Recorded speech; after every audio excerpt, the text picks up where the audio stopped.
नमस्कार, मेरा नाम है डॉक्टर पुरु धवन और आज इस वीडियो में आपको बताऊंगा कि अगर आपका क्रिएटिनिन लेवल बढ़ता जा रहा है मेडिसिन लेने के बावजूद भी, तो आपने किन किन चीज़ों का ध्यान रखना होता है जिससे आपका क्रिएटिनिन बढ़ना बंद कर जाए।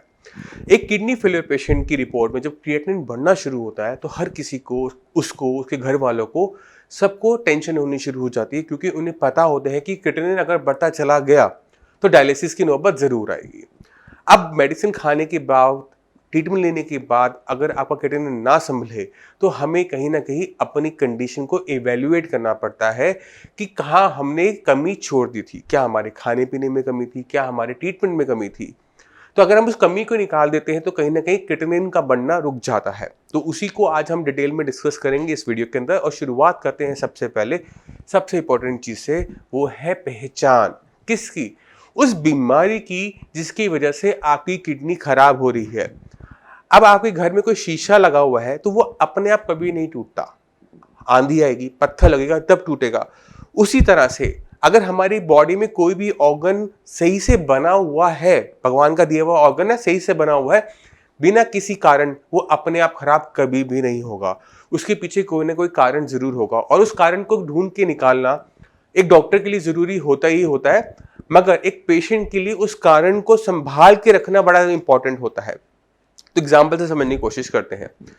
आपकी किडनी छोटी हो चुकी है, अल्ट्रासाउंड में आप देख रहे हैं कि डॉक्टर ने लिखा है कि बायलेटरल स्मॉल किडनी, बीपी आपका हाई बना रहता है और मेडिसिन लेने के बाद आप भी सोचते हैं कि मेरा बीपी ठीक हो गया होगा, मगर जब आप चेक करते हैं तो देखते हैं कि मेडिसिन खाने के बावजूद भी बीपी हाई बना हुआ है।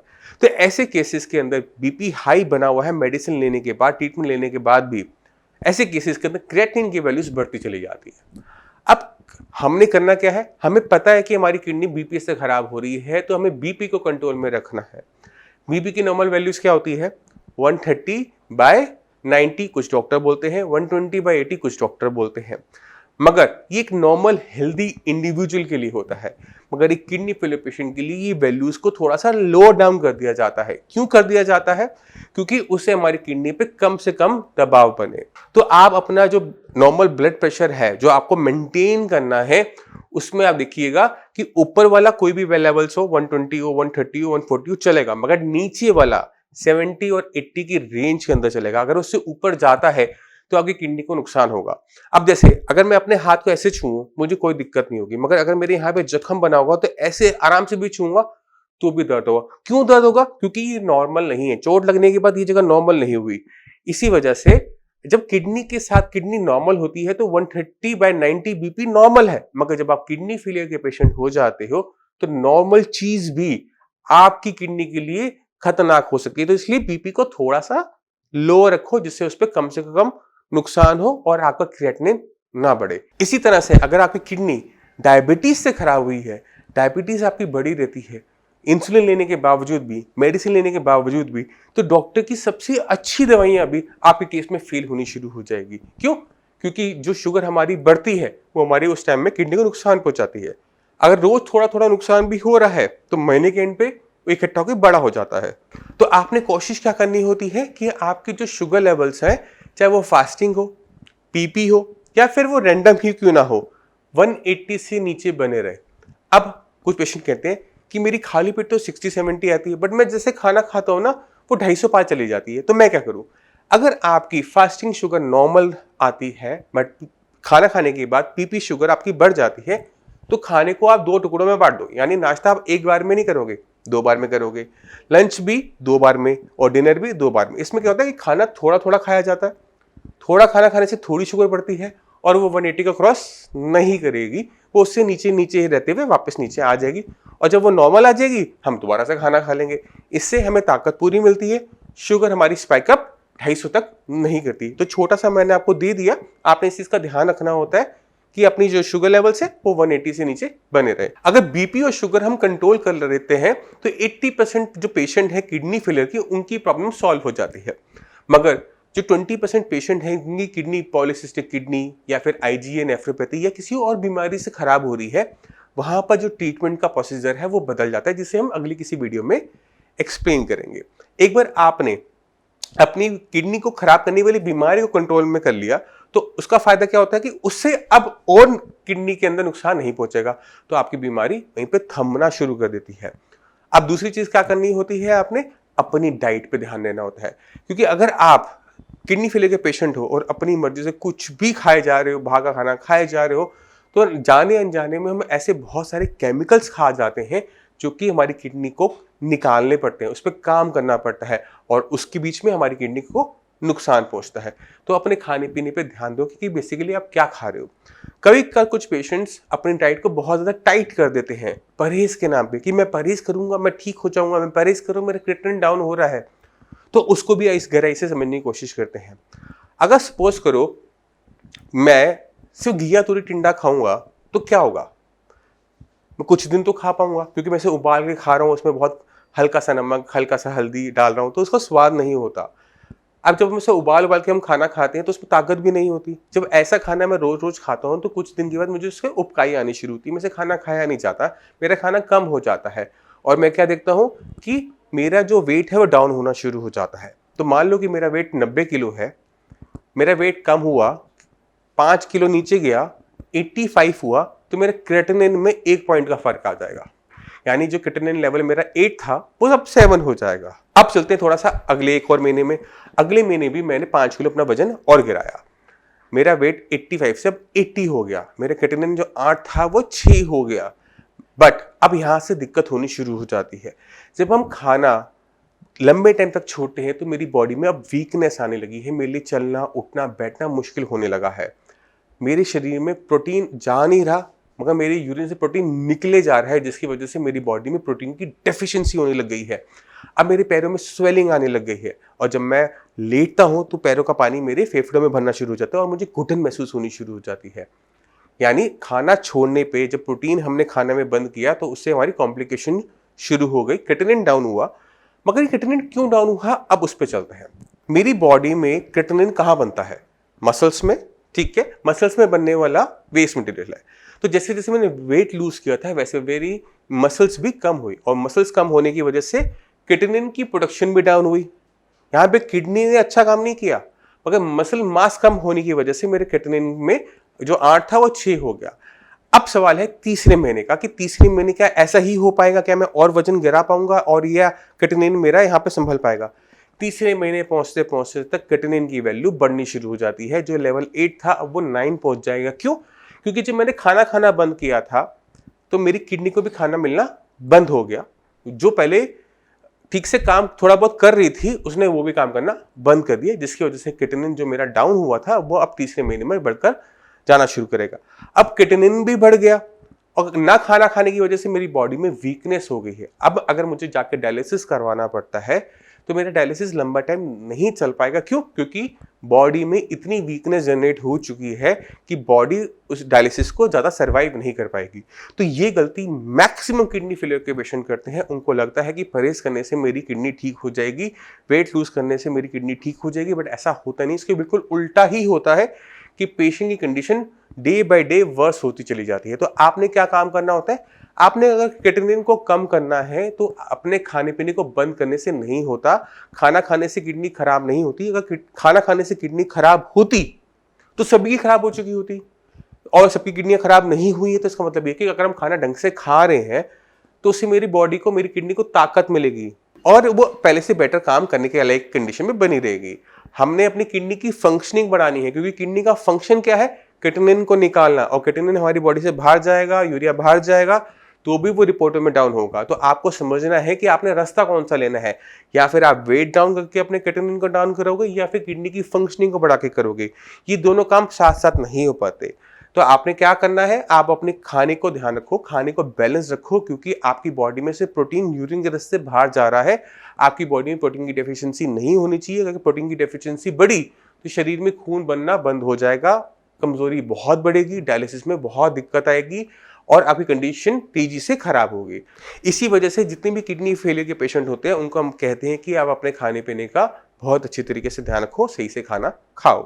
अब तीसरी इंपॉर्टेंट चीज होती है किडनी की फंक्शनिंग को बढ़ाना। अब हम किडनी की फंक्शनिंग को कैसे बढ़ा सकते हैं?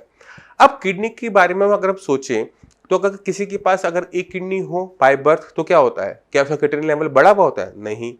अगर किसी वजह से मान लो एक्सीडेंट हुआ, मेरी किडनी पे चोट लगी, किडनी निकालनी पड़ती है, तो क्या मेरा क्रिएटिनिन लेवल बढ़ जाएगा? नहीं। क्यों? क्योंकि अगर हमारे पास सिंगल किडनी भी होती है तो किडनी अपने फंक्शंस को बढ़ा लेती है, बाय नेचुरल प्रोसीजर है, उसका अपना एक प्रोसीजर है जिसको डॉक्टर्स नहीं समझते, बट वह किडनी अपने फंक्शनिंग को बढ़ाकर दूसरी किडनी का काम भी कर लेती है, और ये खूबी हर किडनी के पास है। तो अगर आपकी किडनी अंदर से खराब हो भी रही है, मान लो कि वो 60% तक खराब होगी, क्रिएटिनिन लेवल आपका मेरे ख्याल से 60% खराब होगी, तो अप्रोक्सीमेट 4 के आसपास आपका क्रिएटिनिन लेवल होना चाहिए। तो आपको समझना है कि वो वहां से अपना जो बची कुची किडनी है 40% वो अपने फंक्शंस को बढ़ा सकती है। अपने फंक्शंस को मान लो कि वो सिर्फ 50% से बढ़ाती है, आपकी जो 60 अपना 40 था वो अब कितना हो जाएगा, 40 + 20 60%। तो क्रिएटिनिन लेवल आपका डाउन हो जाएगा, 4 से 2 के आसपास आ जाएगा। और ये बहुत ज़्यादा ज़रूरी होता है, क्योंकि जितने किडनी अपनी फंक्शन को बढ़ाती है क्रिएटिनिन उतना ज़्यादा डाउन होता है। अब मैं चाहता हूँ कि आप कुछ किडनी फेलियर के पेशेंट्स की रिपोर्ट्स लिखें, उनकी इंटरव्यू सुनी, तो आपको समझ में आ जाएगा कि ये पॉसिबल है या फिर नहीं है। इलाज के अंदर 1 महीने के अंदर हमने डायलिसिस बंद कर दिया और 2 महीने से कोई डायलिसिस से बिना आप आराम से सर्वाइव कर रहे हो, कोई दिक्कत नहीं, लेवल आराम से मेंटेन हो रहे हैं। बाकी जो मरीज होते हैं जो डायलिसिस करवा रहे होते हैं, करवाने वाले हैं, जिनको बहुत डर होता है किडनी फेलियर से, डायलिसिस से, उनको क्या कहना चाहोगे? मैं ये कहना चाहूँगा जी, एक बार यहाँ पे ट्राई करने में वो मेरे लिए तो सक्सेसफुल ही हुआ, और यहाँ आएगा तो फायदा मिलेगा। नमस्कार, मेरा नाम है डॉक्टर गुरु धवन और आज आपको ऐसे पेशेंट से मिलवाएंगे जिन्होंने अपना डायलिसिस को रुकवाया।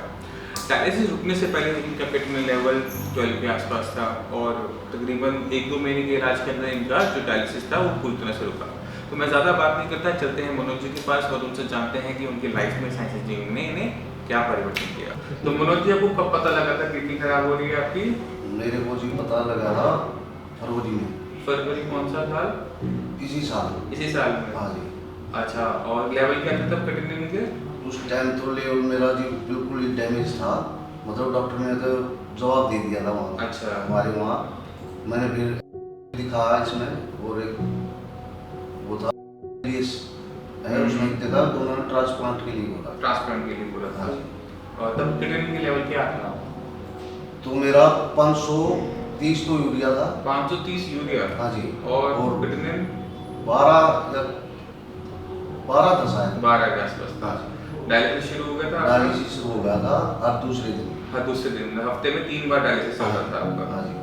और फिर कब तक चला वो, फरवरी से लेकर? वो चला जी, ये देख लो यहाँ 3 महीने हो गए मुझे को यहाँ। हाँ। मैं 4 महीने चला वहाँ। 4 महीने आपका हफ्ते में 3 बार डायलिसिस चलता है। फिर आप यहाँ पर आए? हाँ, यहाँ पे आने के बाद फरवरी, मार्च, अप्रैल, मई, जून में? जून में आया मैं। मई के आखिर में, जून में? मई के लास्ट को 29 तारीख को मंगाई थी मैंने तो। हाँ, 29। मैंने 1 तारीख से स्टार्ट की थी दवाई लेना। जून से शुरू हाँ, किया। फिर मेरी डायलिसिस होने लगी, लेने के बाद 15 दिन में। 15 दिन में एक बार? हाँ।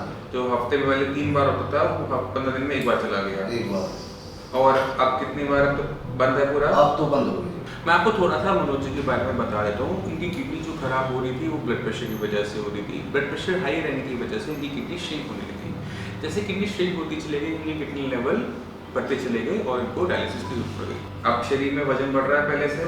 हाँ, पहले से इम्प्रूवमेंट है शरीर में। जो डायलिसिस आपका हफ्ते में 3 बार चल रहा था, कमजोरी जो आती है, अब वो कमजोरी शरीर में है नहीं है? नहीं, अब कुछ नहीं है जी, बहुत अच्छा महसूस कर रहा हूँ मैं। काम पे जा रहे हो, नहीं जा रहे? काम पे तो नहीं जा रहे हैं, लेकिन मैं तो बोल रहा हूँ, लेकिन घर वाले मना कर रहे हैं, बोला अभी वो अभी थोड़ा सा लॉकडाउन है, थोड़ा सा कर लो, ठीक है। अभी कहीं शरीर में सूजन? न सूजन वगैरह कहीं नहीं है। खाना प्रॉपर हो रहा है? खाना फ्रेश अच्छी तरह से, ठीक है, फ्रेश प्रॉपर हो रहा है, खाने में भी दिक्कत होती है। शरीर में ताकत पूरी बनी हुई है? ताकत पूरी है मेरे हिसाब से, लेकिन अभी थोड़ा टाइम लगेगा। अब आपके लेवल किस लेवल पे मेंटेन हो रहे हैं?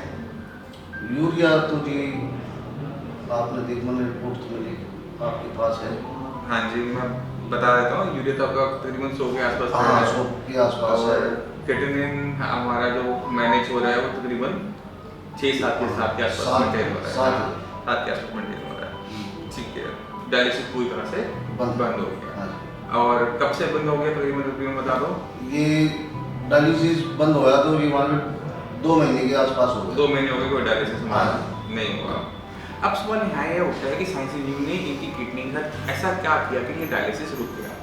जब हम ऐसे किसी किडनी को देखते हैं जिसके अंदर श्रिंकेज होती है, जिसके अंदर इस्केमिक नेफ्रोपैथी हो रही होती है, तो किडनी के अंदर नुकसान के 2 हिस्से होते हैं। एक हिस्सा वो होता है जो कंप्लीट पूरी तरह से मर गया है, एक हिस्सा वो होता है जो ब्लड प्रेशर की वजह से बीमार है, काम पे नहीं है। तो जो हिस्सा मर गया है उससे तो कोई डॉक्टर जिंदा नहीं कर सकता, कोई मेडिसिन जिंदा नहीं कर सकती, मगर जो हिस्सा बीमार पड़ा है, काम पर नहीं है, उसे काम पर लाया जा सकता है अगर हम सही तरीके से चलते हैं। वही किया गया मनोज जी के साथ। जब उनको मेडिसिन देनी स्टार्ट की, जो हिस्सा पहले बीमार था, काम नहीं कर रहा था, फिल्ट्रेशन नहीं कर रहा था, किडनी को नहीं बाहर कर रहा था, उसने काम करना शुरू किया और देखते देखते महीने भर के अंदर हमारा जो डायलिसिस है वो बंद होना शुरू हो गया।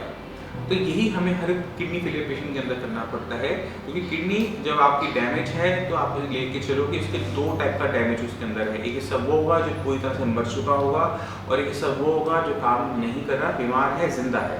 तो जो जिंदा है, बीमार है, काम नहीं कर रहा, उसे काम पे लेना आसान होता है। जैसे जैसे वो काम पर आएगा, किडनी लेवल आपका डाउन होना शुरू हो जाएगा, किडनी की फंक्शनिंग बढ़ जाएगी और आपको दिक्कत नहीं होगी। इसके साथ साथ हमें किडनी फेलियर पेशेंट में कुछ चीज़ों का और ध्यान रखना पड़ता है, किडनी आगे खराब ना हो, क्योंकि किडनी लेवल आपने अपनी अगर देखे होंगे तो धीरे धीरे आप देखते हैं कि बढ़ते चले जाते हैं। तो सबसे पहला काम यही होता है कि जो किडनी लेवल आपका धीरे धीरे बढ़ रहा है, इसको बढ़ना रोकना। उसके लिए सही तरीके से हर चीज़ की पहचान करना है, किडनी का नुकसान क्या चीज़ पहुँचा रही है, क्यों पहुँचा रही है, उस पर काम करना है। तो 3 चीज़ें, बीपी, शुगर और सीरम नाइट्रामेट के लेवल कोई भी किडनी फेलियर का पेशेंट मेंटेन कर लेता है तो किडनी में नुकसान होना बंद हो जाता है। उम्मीद करता हूँ इस वीडियो से आप समझ गए होंगे कि किस तरह से किडनी को दोबारा से फंक्शनल बनाया जा सकता है, किस तरह से डायलिसिस को रोका जा सकता है। तो आपने खुद देखा कि अपने क्रिएटिनिन को डाउन करना, यूरिया को डाउन करना, जीएफआर को बढ़ाना आसान है, मगर हमें सही तरीके से काम करना पड़ता है और सही डायरेक्शन में काम करना पड़ता है। अगर आप खाना पीना छोड़ोगे, बॉडी में वीकनेस आएगी और ये बीमारी आपके साथ जिंदगी भर रहनी होती है। तो अगर आप खाना पूरा जिंदगी भर बंद कर सको तो आपके लिए खाना पीना बंद करना सही है। अगर आप ये काम पूरी जिंदगी नहीं कर सकते और उसे कॉम्प्लिकेशन आएगी तो आपको ये काम नहीं करना चाहिए।